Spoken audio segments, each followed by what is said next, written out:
ದಶಕಗಳು ಕಳೆದರೂ ಜಮೀನುಗಳಿಗೆ ಹಕ್ಕುಪತ್ರ ಸಿಕ್ಕಿಲ್ಲ. ಹೊಸದುರ್ಗ ತಾಲೂಕಿನಲ್ಲಿ ಅರ್ಹ ಬಗರ್ ಹುಕುಂ ಸಾಗುವಳಿದಾರರಿಗೆ ತ್ವರಿತವಾಗಿ ಹಕ್ಕುಪತ್ರ ನೀಡುವಂತೆ ಸರ್ಕಾರಕ್ಕೆ ಕರ್ನಾಟಕ ಭೂ ಹಕ್ಕುದಾರರ ವೇದಿಕೆ ಒತ್ತಾಯಿಸಿದೆ. ಚಿತ್ರದುರ್ಗದಲ್ಲಿ ಪತ್ರಿಕಾಗೋಷ್ಠಿಯಲ್ಲಿ ಮಾತನಾಡಿದ ಕರ್ನಾಟಕ ಭೂ ಹಕ್ಕುದಾರರ ವೇದಿಕೆ ಗ್ರಾಮ ಅಧ್ಯಕ್ಷ ಕೃಷ್ಣಮೂರ್ತಿ, ಹಲವಾರು ವರ್ಷಗಳಿಂದ ಭೂಮಿ ಸಾಗುವಳಿ ಮಾಡುತ್ತಿರುವ ರೈತರು ಭೂಮಿ ಹಕ್ಕುಪತ್ರಕ್ಕೆ ಅರ್ಜಿ ಸಲ್ಲಿಸಿ ದಶಕಗಳೇ ಕಳೆದಿವೆ. ಆದರೆ ಜಮೀನುಗಳ ಹಕ್ಕುಪತ್ರ ಸಿಕ್ಕಿಲ್ಲವೆಂದು ಅಸಮಾಧಾನ ವ್ಯಕ್ತಪಡಿಸಿದರು.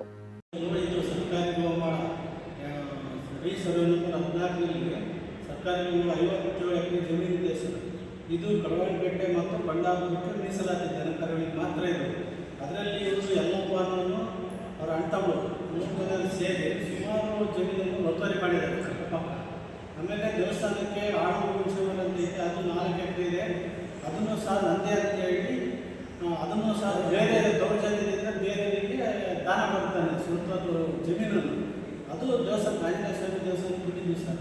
ಆಮೇಲೆ 30 ವರ್ಷ ಅದು ಸರ್ಕಾರಿ ಜಮೀನಾಗಿ ಇರೋದು. ಅದು ಸಹ ನಾವೆಲ್ಲ ಊರಲ್ಲಿ ಅಧಿಕಾರಿಗಳು ಅದನ್ನು ಸಹ ದೇವಸ್ಥಾನಕ್ಕೆ ಬರೆದಿದ್ವಿ. ಸುಮಾರು ವರ್ಷದಿಂದಲೂ ನಮಗೆ ಬರ್ತಲೇ ಇದ್ದಾರೆ. ಇವರು ಅವರು ಊರಿನ ಪಕ್ಕ ಒಂದು 25 ಮನೆ ಇದೆ ನಮಗೂ. ಆ ಊರಿನ ಪಕ್ಕ ಅವ್ರ ಜಮೀನಿಂದು ಸುಮಾರು ಸೈಟ್ಗಳಕ್ಕಿಂತ ಒತ್ತುವರಿ ಮಾಡಿದ್ದಾರೆ. ಸುಮಾರು ಅಂದರೆ ಒಂದು 25 50 ಗಿಡ ಅವನಿಗೆ ಕೊಟ್ಟಿರೋದು, ಬೇರೆಯವ್ರಿಗೆ ಕೊಟ್ಟಿರೋದು 30 ಅಡಿ 20 ಅಡಿ ಕೊಟ್ಟಿದ್ದಾರೆ.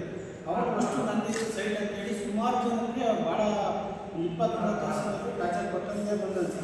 ಇದ್ರ ಬಗ್ಗೆ ಸುಮಾರು ಸತಿ ನಾವು ತಹಸೀಲ್ದಾರರಿಗೆ ಮನವಿ ಕೊಟ್ಟಿದ್ದೀವಿ, ಆಮೇಲೆ ಜಿಲ್ಲಾಧಿಕಾರಿಗಳಿಗೆ ಮನವಿ ಕೊಟ್ಟಿದ್ದೀವಿ, ಸಂಬಂಧಪಟ್ಟ ರಾಜ್ಯಕ್ಕೂ ನಾವು ಮನವಿ ಕೊಟ್ಟಿದ್ದೀವಿ. ಆ ಮನವಿ ಕೊಟ್ಟರು ಸಹ ಇದುವರೆಗೂ ಯಾವುದೇ ಜಿಲ್ಲಾಧಿಕಾರಿ ಆಗಿರ್ಬೋದು, ತಹಸೀಲ್ದಾರ್